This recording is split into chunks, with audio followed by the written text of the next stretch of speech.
ধরেন বাংলাদেশ স্বাধীন হতো না, তাহলে জিয়াউর রহমানের পরিণতি কি হতো? তা তো কোনো নিশ্চিত ফাঁসি হতো। অস্তিত্ব থাকতো। বিএনপি সবসময় মুক্তিযুদ্ধের পক্ষের শক্তি, কিন্তু আওয়ামী লীগ যেরকম মুক্তিযুদ্ধকে কুক্ষিগত করে নিয়েছিল, বিএনপি সেটা করেনি বা পারেনি।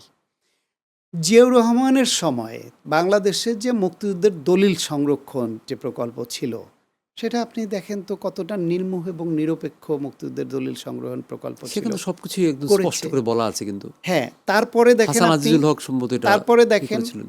জাতীয় স্মৃতিসৌধ, ওইটা নকশা প্রণয়ন, অর্থ বরাদ্দ, মেজরিটি অংশ কাজ সম্পন্ন কে করেছে? জিয়াউর রহমান করেছেন। তারপরে আসলো বিভিন্ন সরকার, আসলো গেল, অনেক কিছু হলো। এই শেখ হাসিনাও তো 1996 সালে ক্ষমতায় আসলো, 2001 পর্যন্ত থাকলো। তারা কেউ ভেবেছে যে মুক্তিযুদ্ধ এবং মুক্তিযোদ্ধাদের কল্যাণের জন্য একটা আলাদা মন্ত্রণালয় করা দরকার? আওয়ামী লীগ ভেবেছে বা করেছে? বিএনপি খালেদা জিয়া সরকার 2001 সালে এসে মুক্তিযুদ্ধ বিষয়ক মন্ত্রণালয় করলো।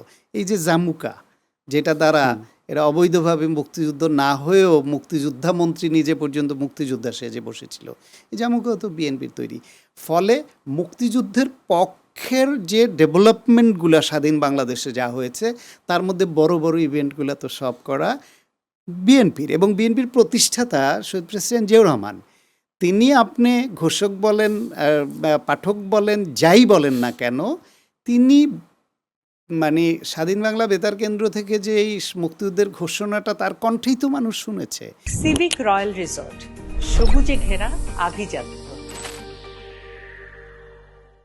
এবং একজন, সেটা শুনেই তো মানুষ সাহস সঞ্চয় করেছে। এটা আওয়ামী লীগপন্থী অনেক বুদ্ধিজীবী এবং সামরিক কর্মকর্তারাও বলেছেন যে ওই ঘোষণাটা আমাদের এক জাগিয়ে তুললো, সাহসী করে তুললো যে যাক, তাহলে সেনাবাহিনীও আমাদের সঙ্গে আছে, আমি একদম জেনে গেল।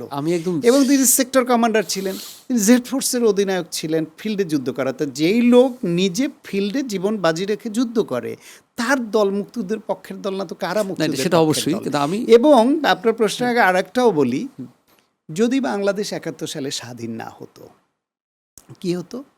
শেখ মুজিবুর রহমান জেলে ছিলেন, তিনি যে ওই সময় মুক্তিযুদ্ধের বা স্বাধীনতার কোনো ঘোষণা দিয়েছেন, এই এভিডেন্স ছিল না কারো হাতে। তিনি বলতেন তিনি নির্বাচনে জিতেছিলেন, তার হাতে পাকিস্তান শাসক গোষ্ঠী ক্ষমতা হস্তান্তর করে নাই, দেশের জনগণ তাদের সেই অধিকার ফেরত পাইতে চেয়েছিল, কিন্তু সেটা সরকার মানেনি, এবং তা নিয়ে এখানে সংগ্রাম দানা বেঁধে ওঠে, এবং এক পর্যায়ে ওই তার পূর্ব মুহূর্তে 25শে মার্চ তাকে গ্রেফতার করে নিয়ে যায়। সুতরাং 26শে মার্চের পরের প্রেক্ষাপটে তো শেখ মুজিবের কোনো রোলই নাই। সুতরাং তাকে ফাঁসি দেওয়ার মতো বা বড় কোনো বিচারের আওতায় আনবার মতো কোনো উপাদানই তো পাকিস্তান সরকার খুঁজে পেত না। কিন্তু আর্মি অফিসার তিনি শৃঙ্খলাবদ্ধ একটা বাহিনীর রুল ভেঙে উই রিভোল্ট বলে অস্ত্র উঁচিয়ে গুলি করে 25শে মার্চ যুদ্ধের সূত্রপাত করলেন। তারপরে রেডিওতে তিনি ঘোষণা করলেন, তারপর নিজে সেক্টর কমান্ডার হয়ে যুদ্ধ করলেন, জেড ফোর্সের অধিনায়ক হলেন। ধরেন বাংলাদেশ স্বাধীন হতো না, তাহলে জিয়াউর রহমানের পরিণতি কি হতো? তা তো কোনো নিশ্চিত ফাঁসি হতো। অস্তিত্ব থাকতো না। হ্যাঁ, তাহলে স্যাক্রিফাইসটা, সাহসটা কার, জিয়াউর রহমানের কার থেকে কম? আমাদের শান্তভাবে শেষ করে ফেলতে হবে। 1 মিনিট সময় শুধু আমরা পাবো। 1 মিনিটে আমরা এই গল্প করতে করতে আমরা একটা প্রসঙ্গ থেকে টাচই করতে পারিনি। সেটা হচ্ছে আপনার সাহিত্য জীবন নিয়ে আমি একটু সংক্ষেপে একটু জানতে চাই। আপনি এই পর্যন্ত আপনি কি লিখেছেন বা আপনার লেখার ব্যাপারটা একটু আমি সংক্ষেপে জানতে চাই। আমি বহু বছর সংবাদপত্রে কাজ করেছি। জয় জয় দিন সাপ্তাহিক, দৈনিক জয় জয় দিন, বাংলাদেশের প্রথম চাররঙা দৈনিক ছিল আল মুজাদ্দেদ, সাপ্তাহিক মেঘনায়, তারপর ভোরের কাগজ, এইসবে কাজ করেছি। কলাম লিখেছি, দেশ রূপান্তর, আমার দেশ সহ বিভিন্ন পত্রিকায় কলাম লিখেছি। দেশ রূপান্তরের প্রথম থেকে 3.5 বছর টানা প্রতি বৃহস্পতির কলাম লিখেছি। কিন্তু এর বাইরে আমার মূল আগ্রহের জায়গাটা হচ্ছে কবিতা। আচ্ছা, আমি নিজে ছোটবেলা থেকে কবিতা লিখতে ভালোবাসি, পছন্দ করি, এবং এটা আমার একটা প্যাশন। আমার এ পর্যন্ত বিদ্যা প্রকাশ থেকে 5টা কাব্যগ্রন্থ প্রকাশিত হয়েছে। এর বাইরে অন্যদের সঙ্গে যৌথভাবে আরও কিছু কাব্যগ্রন্থে আমার কবিতা আছে, কিন্তু একক কাব্যগ্রন্থ হিসেবে আমার 5টা আছে, এবং তাতে প্রায় 700-র উপরে কবিতা আছে। বেশ ভালো বড় বই।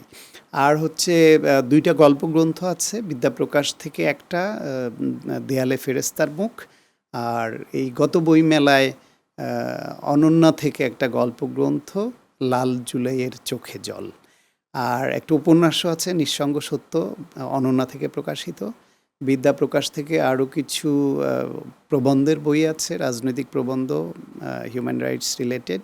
এমনকি সর্বশেষ এই জুলাই গণঅভ্যুত্থানের সময় আমাকে যে গ্রেফতার করে হয়েছিল এবং জুলাই গণঅভ্যুত্থান এবং ওইটা নিয়েও একটা বই আছে আমার, জুলাই গণঅভ্যুত্থান ও জেল জীবন, এটা। সুতরাং আমার মানবাধিকারের উপরে কিছু বই আছে ইংলিশে এবং বাংলায়।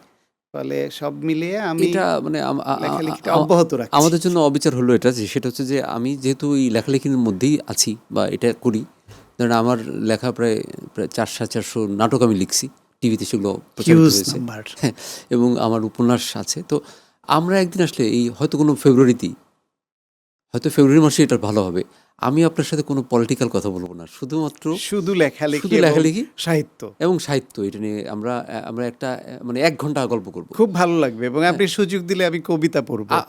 আমি এটাই বলতে চাচ্ছিলাম আপনাকে, যে আমি আপনার কাছ থেকে কবিতা পড়তে চাবো। আমার গত প্রোগ্রামে আমার যে গেস্ট ছিলেন তিনি এরকম একটা কবিতা আবৃত্তি করেছিলেন। যাক, আমাদের সময়টা শেষ হয়ে গেল। আমাদের এই প্রোগ্রামটার স্পন্সর হচ্ছে সিভিক রয়্যাল রিসোর্ট। বেশ সুন্দর একটা মানে লোভনীয় তারা একটা রিসোর্ট বানাচ্ছে, তারা আমার এই প্রোগ্রামটার স্পন্সর। তাদের একটা আমি ওটা চেয়ারম্যান সাহেবের সঙ্গে কথা কথা বলছিলাম বলেছিলাম। অনুষ্ঠানে ঢোকার এটার জন্য আগে। একটা গিফট আপনার জি। জন্য, একটু যদি গ্রহণ করতেন। এই যে তাদের লোগো দেওয়া আছে এখানে। হ্যাঁ, থ্যাংক ইউ ভেরি মাচ। আপনার সাথে কথা বলে সিভিকের জন্য শুভকামনা থাকলো। আপনার সাথে কথা বলে আসলে অনেক অনেক ভালো লাগলো। অনেক কিছু বললাম, আমরা অনেক কিছু বলতে পারলামও না হয়তো সময়ের জন্য। আমি জানি না যে অনেকের সাথে কথা বলতে বলতে টাইমটা ফ্লাই করে, আপনার সাথে আরো বেশি ফ্লাই করলো কেন জানি। মানে হয়তো একই কলেজের আমরা। আর আমিও যেহেতু রাজনীতি বিশ্লেষক হিসেবে টকশো করি, সেজন্য ওইটা নিয়ে কথা অনেক বেশি বলে ফেলেছি বলে আমার সাহিত্য, সংস্কৃতি, কম বলা হতো। শিক্ষা, বিশ্ববিদ্যালয়ের শিক্ষা ব্যবস্থা এসব নিয়ে একদমই বলা হলো না। সিভিক রয়্যাল রিসর্ট, কিনুন আভিজাত্য, নিশ্চিত করুন ভবিষ্যৎ।